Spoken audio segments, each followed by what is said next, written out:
Hey guys, tonight we're settling into something a little slow, a little strange, and quietly tragic. So go ahead, dim the lights a bit, maybe lie down, let your brain loosen its grip on the day. There's no rush here, no sudden twists, no loud moments, just a long, steady drift through history, where things were often uncomfortable, occasionally absurd, and more often than not, deeply unfair to people who had absolutely no say in any of it. Tonight we're talking about royal children, not the ones who grew up to wear crowns, wave politely, and pretend everything was fine.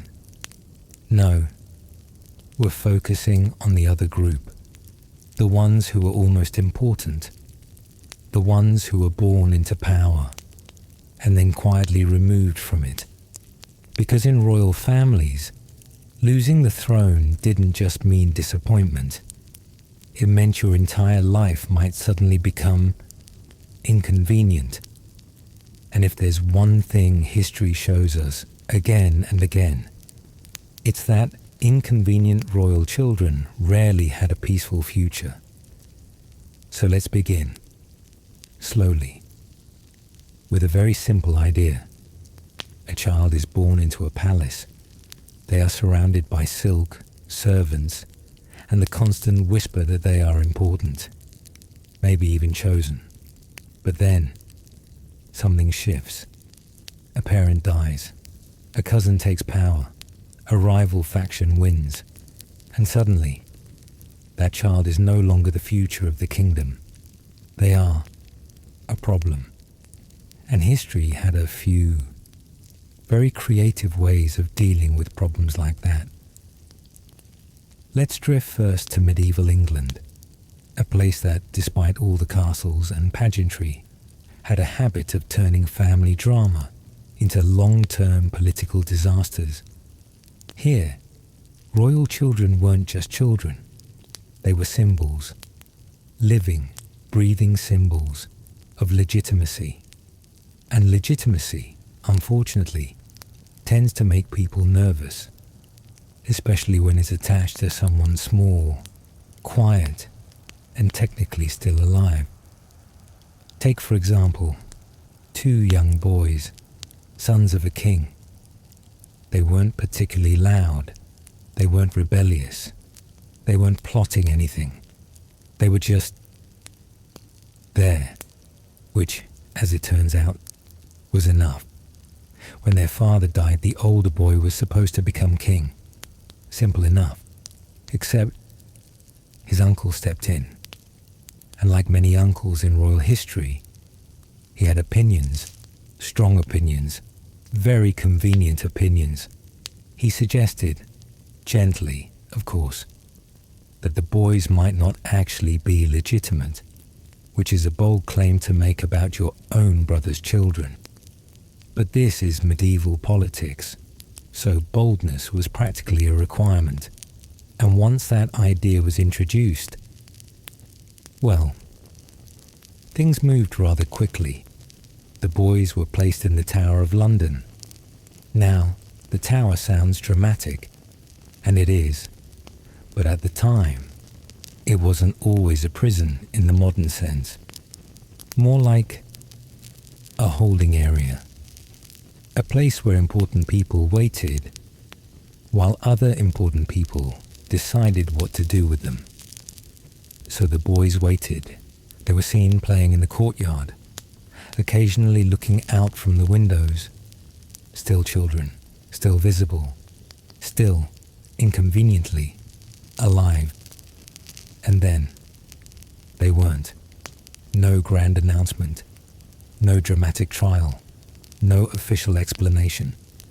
They simply disappeared, which, historically speaking, is never a great sign. And to this day, no one can say with absolute certainty what happened. But most people have a fairly strong suspicion, because when royal children vanish quietly, it's rarely because they were sent off to live peaceful lives in the countryside. it's usually because someone decided the future would be much simpler, without them in it. Now, let's gently move away from England and float over to continental Europe, where things were not better, just different flavors of the same problem. Here, instead of immediate disappearance, there was another popular solution for unwanted royal children. Exile, which sounds nicer, doesn't it? Exile has a certain softness to it.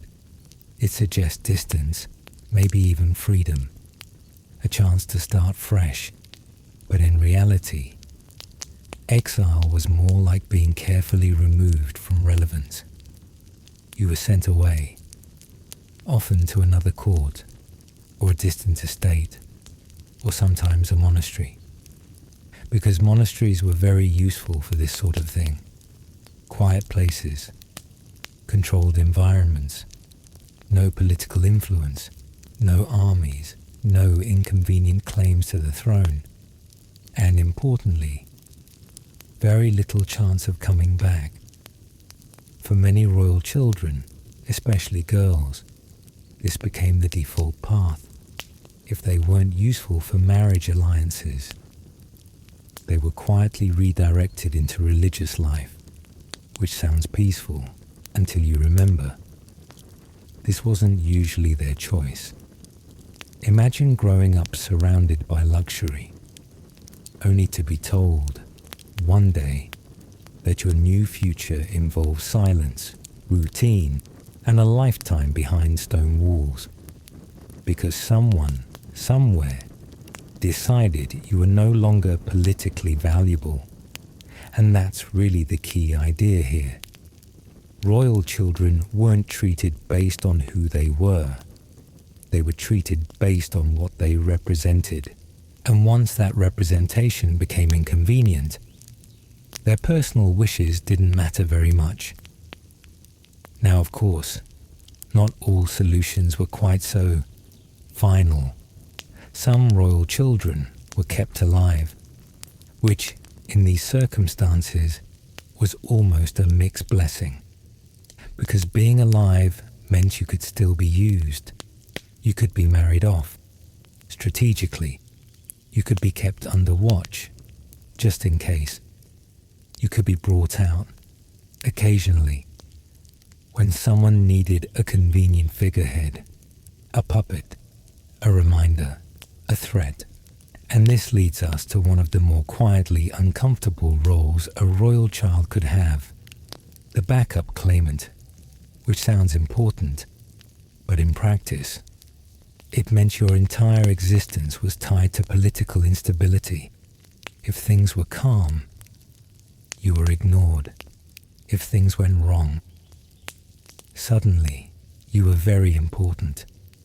Rebellions would form around you. Nobles would whisper your name. People would claim you were the true ruler, whether you wanted that or not. And here's the part that's almost a little absurd. Sometimes these children didn't even know what was happening.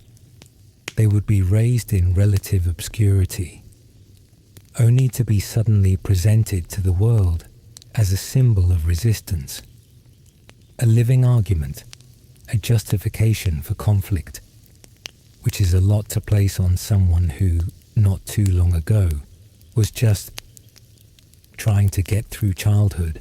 Let's pause here for a moment and gently shift to another kind of outcome, one that sits somewhere between exile and disappearance, hidden identities, because occasionally a royal child didn't get officially removed. They got quietly reassigned, their identity softened, their status reduced, their existence blurred. They might be raised under a different name, in a smaller household, with fewer servants, fewer expectations, and a very clear understanding that they were not to draw attention to themselves at all. This was in some ways a compromise. They were allowed to live, but not as who they originally were. And you can imagine, over time, that creates a strange kind of life. Knowing in the background that you were once something else, something more, but also knowing that acknowledging it could be dangerous, so you don't. You stay quiet. You adapt. You become someone else. And history, being what it is, often forgets you entirely. Now, as we slowly continue, there's one more pattern that shows up again and again, and that is prolonged uncertainty, not immediate removal, not clear exile, but a kind of extended waiting, where a royal child is kept close, watched carefully, neither fully trusted nor fully discarded. They might live in a palace, but not quite as part of it. They might have a title, but no real authority. They exist in this in-between space, too important to ignore, too risky to empower. And so, they wait. Years pass, sometimes decades. Their relevance fades, slowly, until eventually, they are no longer seen as a threat. Not because anything changed politically, but because time quietly solved the problem, which is perhaps the least dramatic outcome of all, and yet, in its own way, one of the saddest, because it means a life spent not in action, not in purpose, but in careful, controlled stillness. So as we ease toward the end of this first part, there's a pattern beginning to form, a quiet, repeating idea. Royal children who lost the throne weren't just unlucky, they were structurally inconvenient, and in a system built entirely around power. Inconvenience had to be managed, sometimes gently, sometimes not, sometimes with exile, sometimes with silence, sometimes with solutions that history prefers not to describe too clearly. And through it all, these children remained what they had always been. Not symbols, not threats, not claims, just people, placed into a system that never really gave them a choice. In the next part, we'll drift into specific lives, individual stories, children who grew up under these quiet pressures, and how those pressures shaped who they became.